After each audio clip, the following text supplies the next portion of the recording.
We are back, guys. Welcome to Sports Moods. 2 Moodys, 1 duty. Sports. Let go.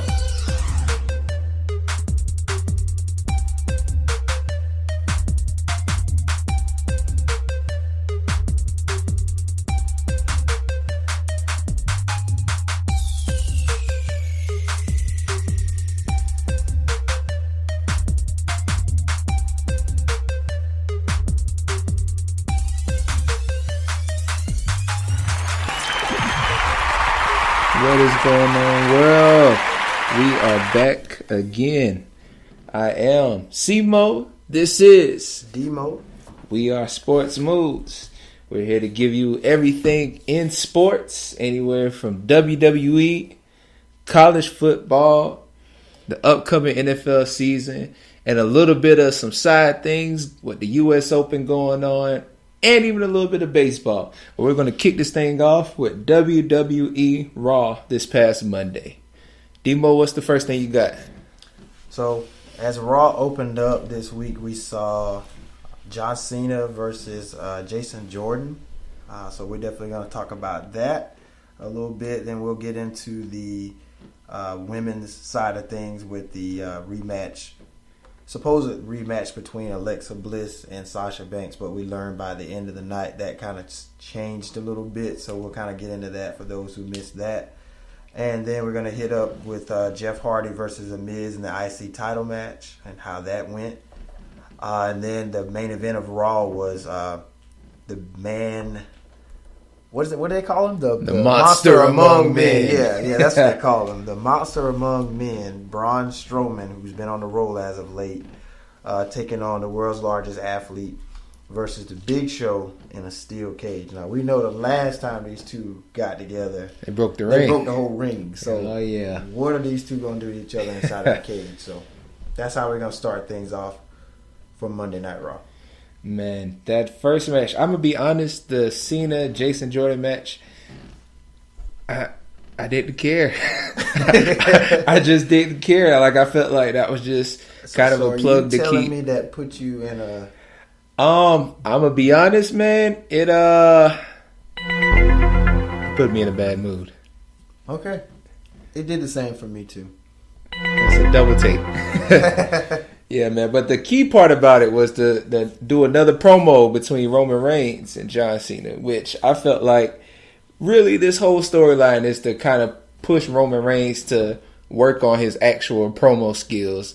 And I think that's really the whole reason that they have John Cena here now. So, yeah, the match with Cena and Jordan, it seemed like the crowd wasn't in it, and it took a really long time. I thought John Cena would make light work of Jason Jordan. I really feel like with Jason Jordan, he's not really as over as he should be with the crowd. No. As a singles competitor, I think this whole bogus storyline with Kurt Angle being his father, and it's just not working out. I think WWE should have been more creative with that. But they're trying everything to put him over. I mean, They did The Miz. I mean, he didn't really get any kick out of that. I mean, the whole Kurt Angle is my dad thing. Now we're doing John Cena in a match with him trying to put him over. Last week in the Battle Royal, he was like one of the last before he got eliminated. So, to me, it's just not working for him as a singles competitor. Oh, definitely. For me, Jason Jordan is a tag team wrestler who they're trying to push into a singles thing. And he definitely doesn't have a good enough promo or good enough mic skills to be in even the mid card, for doing the Intercontinental Championship or whatever other championship if he goes back to SmackDown and do the USA. I felt like the tag team with American Alpha with him and Chad Gable, that was perfect. Like they really could have had a long career doing that, but for whatever reason they decided to go this route. And like you said, it's not working. I mean, the crowd today in today's time is really smart now. Mm-hmm. They know just as much as the actual background of WWE, how the promo skills are supposed to go, how they're pushing somebody if they want somebody to step up. So, like, you can't really get one over on the crowd anymore. So, you really had to come up with something better than to just push Jason Jordan in front of everybody. And I think that's what they did, and it's not really working. I mean, good thing about it, he's good in the ring, but it's just not really working for me. But immediately when I saw this match, John Cena versus Jason Jordan, I flashed back to last week what Roman Reigns said about how John Cena is burying the young talent. You think about it. I mean, Baron Corbin. I mean, really buried him. Yeah, he really did. In that situation before he left SmackDown Live, costing him as he was cashing in the Money in the Bank. And I didn't really like the way WWE did that. That's one of the most biggest moments of the year when somebody gets ready to cash in on that, and how SmackDown just kind of botched that. I didn't really like that. And now with Cena and Jason Jordan, I was just like, well, we all know Cena's going to win this match. He's got to have momentum going into No Mercy versus Roman Reigns. So that my mind immediately went back to that. What did you think? I mean, honestly, this match was intended to be a typical squash match.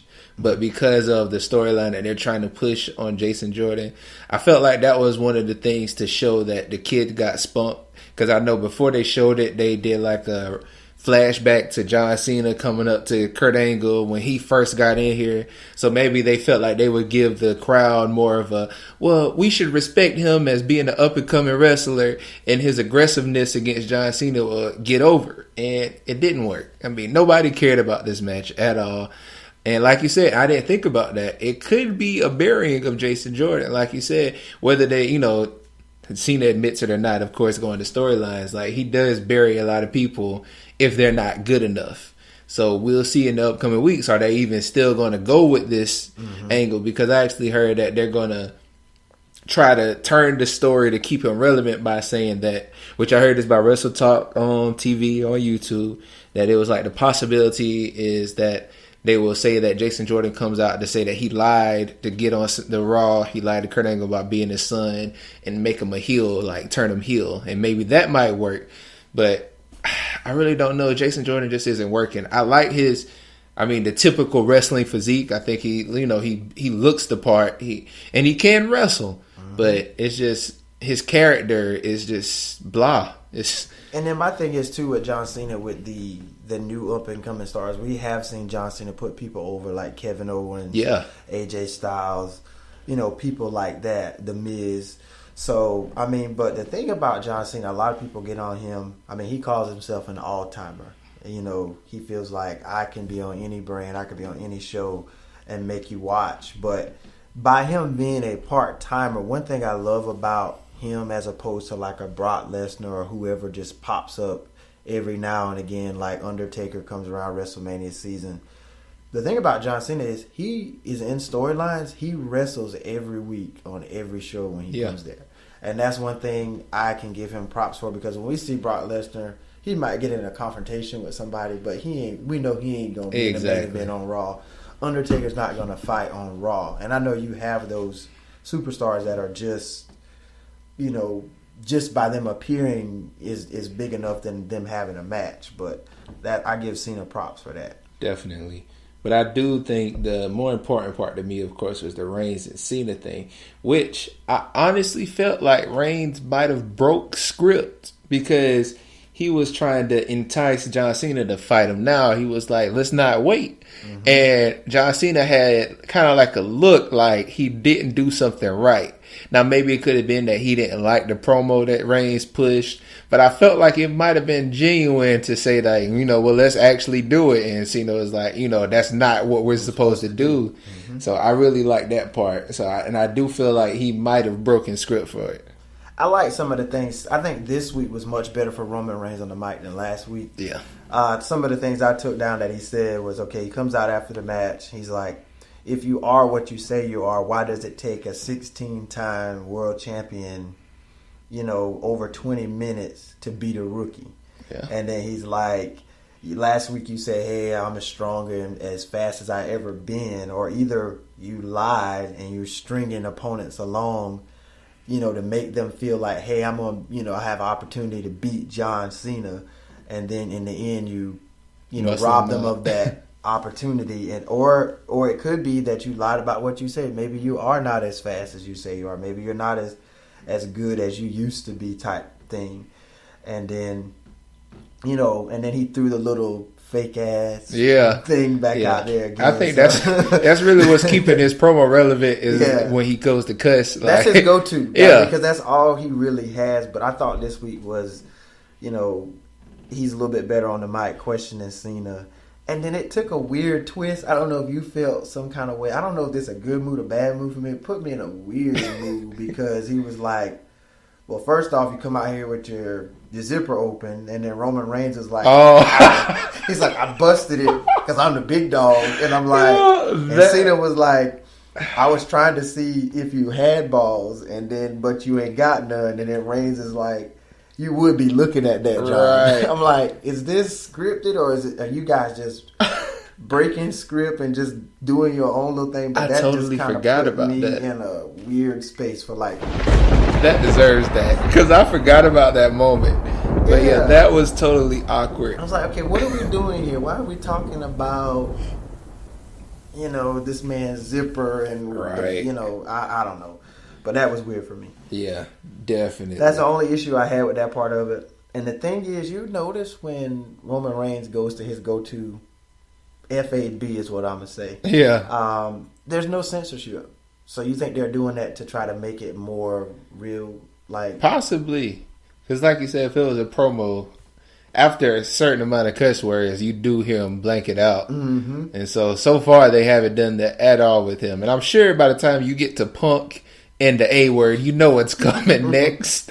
So, but by him doing that for 2 weeks now, it shows that for us, we're still like little kids when we watch this show because we still get excited when they cuss. We're like, oh, he really said that. Oh, he's serious now. So, I guess they know that that's the reaction they're going to get. So they keep it to spark that fire because honestly, man, I don't know if you feel that way and I hope it's not.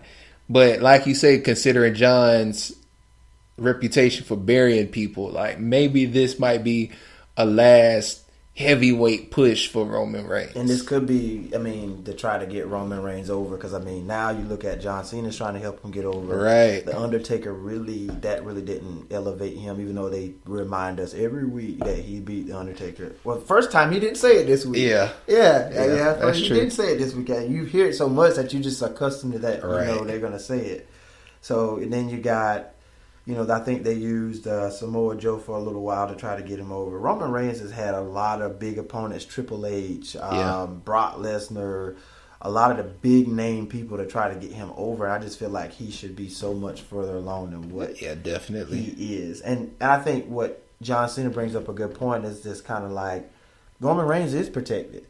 I think the company, they want him to be their guy. And, he's just not really living up to their expectations, and John Cena feels like other people earn their way, like the Miz. The Miz really he started from the bottom up, and he's not the guy, but he's top 10 wrestling personalities in the WWE right now. And by speaking on the Miz, I was just gonna say that. How relevant the Miz is now. He should actually get a push back at the top championship. But I think by him staying at Intercontinental Championship, being that title holder, is actually making that title more relevant. Before him, I know Dean Ambrose had it. I don't know who is Kurt right behind him, but he really has made that title relevant. It's actually, to me, feel like that's the second top tier, belt after, of course, Universal, which is Raw's heavyweight, Raw's top title, and then the actual WWE is SmackDown's top title. So for Raw, I feel like that's, it is technically, literally, but in the midst of all the titles, I feel like that's right below it. I kind of think now here lately, the way they've been booking the Miz is not as important as it should be, because I really feel like the Intercontinental title should be the second most important title, because it's one of the more prestigious ones that you have. The Universal title just got created last year, so it still is. I think with Brock carrying it more, it makes it more like a must-see championship match whenever he's fighting. But I think right now the most important title in the WWE right now is the Universal Championship, just because Brock is holding it. And I think the second most important title right now is the U.S. title. Really? I think, I hate to say that because you think the Intercontinental Championship would be more. I think even though I got tired of the whole AJ Styles, Kevin Owens, AJ Styles, Kevin Owens.